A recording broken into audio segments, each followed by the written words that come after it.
O Lula acabou de formar a melhor chapa possível para 2022. Eu fiquei muito feliz com tudo isso. O que aconteceu foi o seguinte: eu estava bastante apreensivo por conta de declarações do diretório do PT de que poderia indicar o Alckmin ou Meirelles como vice de Lula. E pensem vocês, o Lula, com a imagem que ele tem, a popularidade, liderando em todas as pesquisas recentes dos principais institutos, recebendo o Alckmin ou Meirelles como vice. Nessa onda do Centrão, até o Rodrigo Maia apareceu como possibilidade, se ofereceu para trabalhar com Lula, talvez até como vice-presidente. Só que o diretório do PT e o Lula não decidiram por um nome do Centrão político. A gente está falando, na verdade, do novo vice de Lula, que é um homem espetacular dentro da política, que é a melhor opção na minha interpretação. E eu estou falando de ninguém mais, ninguém menos que o Flávio Dino, governador do Maranhão. E o Flávio Dino já articula uma campanha, na verdade uma agenda de Lula no Maranhão,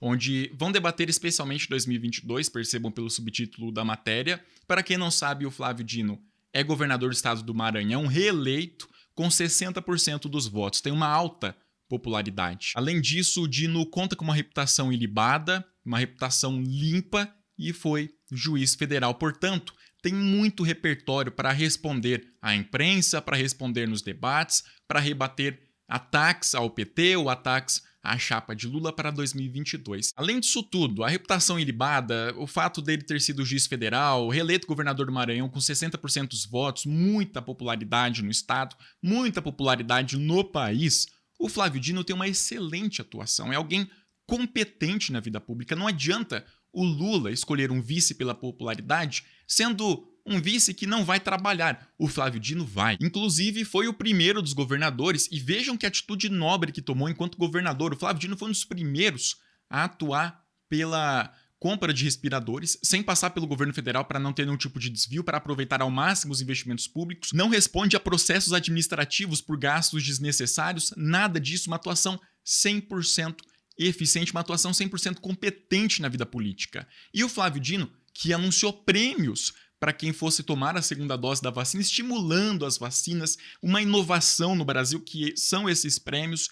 O Flávio Dino é o cara que, para quem não se lembra, ele multou o Bolsonaro por não usar máscaras, por gerar aglomeração. Quando o Bolsonaro foi para o Maranhão, o Flávio Dino nem se importou com o fato do Bolsonaro ser amigo das Forças Armadas ou das milícias da região.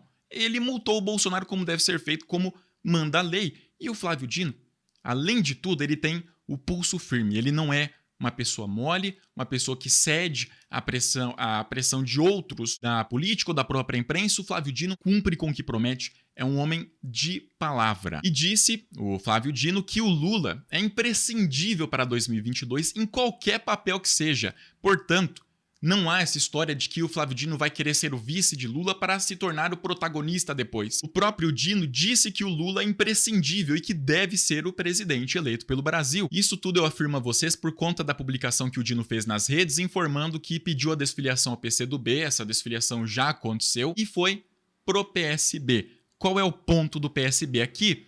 Entra não só a vice-presidência do Lula, mas entra a chapa que o Lula está formando para 2022. Mas eu sei, vocês devem estar se perguntando como que o Centrão vai reagir a tudo isso. A atitude de Lula e essa atitude de formação de chapa, de retirada de nomes do Centrão para vice-presidência ou para chapas principais. E o que eu respondo é o seguinte: o cenário é único e a resposta é óbvia.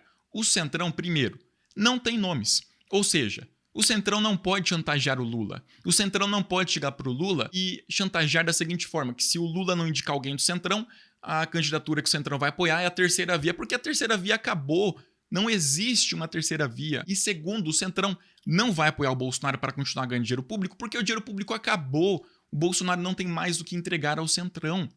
E a respeito da terceira via, que era onde o Centrão estava mirando, quando uma terceira via existia, o Centrão combinava com o Lula o seguinte, de o Lula disputar em 2022 com o Meirelles ou com o Alckmin, para o Centrão não lançar a terceira via. E depois disso tudo, essa chantagem, veja o que aconteceu. O Amoedo desistiu. E depois do Amoedo desistir, que era a primeira opção da terceira via, o Huck desistiu, a segunda e última opção da terceira via. Não existe isso. Não tem quem o Centrão apoiar. Ou é o Bolsonaro ou é o Lula. Sendo o Bolsonaro, o Brasil vai quebrar e o Centrão não vai ter nem o que comer, porque ninguém do Brasil vai ter o que comer com o Bolsonaro. Vocês entenderam isso tudo? O Centrão não tem opções. Não pode chantagear o Lula porque não tem como chantagear o Lula. E se fizer isso agora, depois não consegue sequer alguma aprovação de projetos no governo Lula, que vai ser eleito em 2022, é o mais provável, é 90, 95% de chance. Eu vou passar aqui algo que vocês devem guardar, algo que vocês devem ter em mente, que a indicação de Flávio Dino blinda o impeachment de Lula. Porque imaginem, se o Centrão coloca o Meirelles como vice de Lula e o Lula vence em 2022, e o Centrão, percebendo isso, que o Meirelles é o vice de Lula, o Centrão vai tentar impeachment o Lula pro Meirelles se tornar o presidente. É muito simples. O Meirelles não tem popularidade. O Alckmin não tem popularidade. Tanto é que nenhum dos dois lançou candidatura ainda. Portanto, o que o Centrão interpreta disso tudo? O Centrão é esperto. É o malandro da política. Vai lá, coloca o Alckmin como vice de Lula e se o Lula for eleito, derruba o Lula com impeachment e pronto, o Alckmin é presidente do Brasil.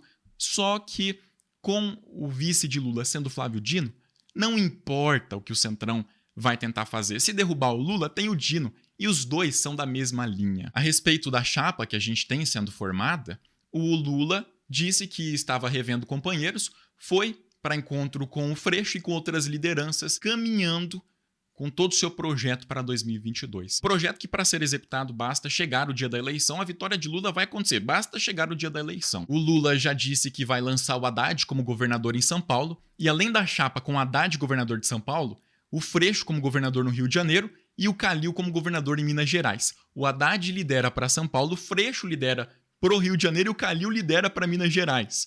Os três nomes de Lula. O Freixo, que era do PSOL, saiu do partido do PSOL, que tem alguns membros que são contra o PT, e foi para o PSB para viabilizar essa chapa, no mesmo partido em que o Flávio Dino entrou.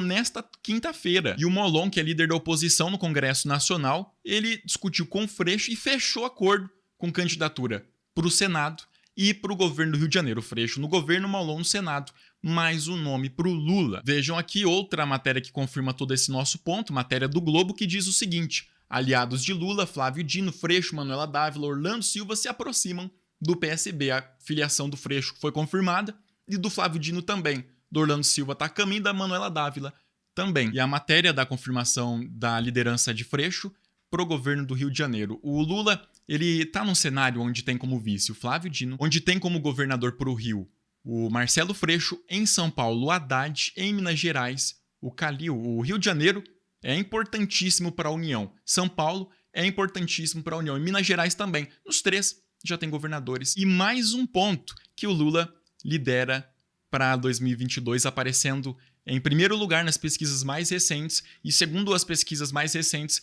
vencendo em primeiro turno. Não vai ser em segundo, vai ser em primeiro. Não vai ser apertado, vai ser de lavada. E essa pesquisa quem divulgou foi a Vox Populi, o instituto que acertou o resultado de 2018, superando a precisão de pesquisas como o do Ibope em parceria com a Globo, onde aconteceu um investimento de R$235 mil.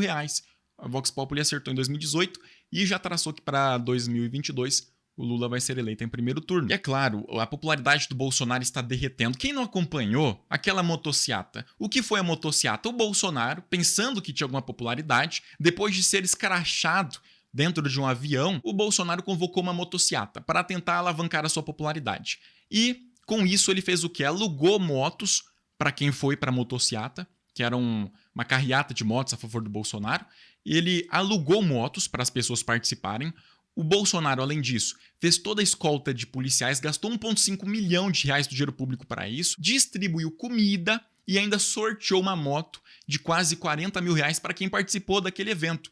Fez tudo isso e sabe quantas presenças tiveram? Dentro de uma possibilidade de 12 milhões de presenças, a gente está falando da Grande Paulista, conseguiu reunir só 6 mil pessoas. E essas 6 mil pessoas, de acordo com o radar que estava instalado, o radar que estava onde o Bolsonaro passou, detectou a passagem de apenas 6.300 motos. Ou seja, para 2022, o Lula tem o melhor cenário possível, o Bolsonaro tem o pior cenário possível, o vice de Lula é alguém que vai blindar o Lula de impeachment, alguém que tem um nome muito forte, foi juiz federal, tem um currículo vasto, também tem uma reputação ilibada, alta popularidade. O Lula conseguiu formar chapa para o Rio de Janeiro, liderando inclusive no Rio de Janeiro, para São Paulo, para Minas Gerais, para o Senado Federal, como líder da oposição, entre outros nomes que se aproximaram dos partidos, fechando aliança com o PT, como no caso do PSB. A gente tem Manuela Dávila, Orlando Silva, enfim. Além disso tudo, o Lula aparece liderando e vencendo em primeiro turno e o Bolsonaro despencando em seu último evento, que foi a motociata, só conseguiu 6 mil pessoas. A gente vai vencer em 2022, isso é fato. Fiquem espertos, porque essa matéria da Carta Capital é excelente. Ela diz que quando os bolsonaristas acordarem para a realidade de que o jogo virou, que é impossível superar o Lula, as fake news vão aparecer mais uma vez. As fake news vão aparecer. A gente precisa nos munir de conhecimento. E é o que eu tento fazer aqui todo dia. Muito obrigado pela sua presença.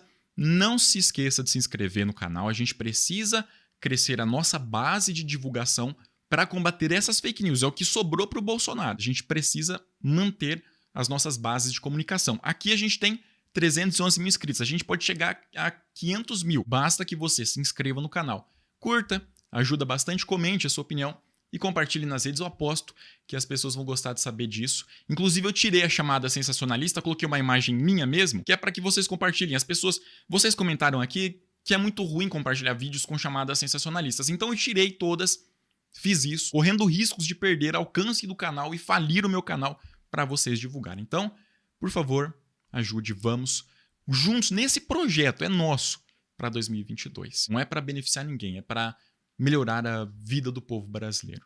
Ninguém vai sair ganhando por si só, individualmente, é pro povo brasileiro. E eu conto com vocês. É só com vocês que isso é possível.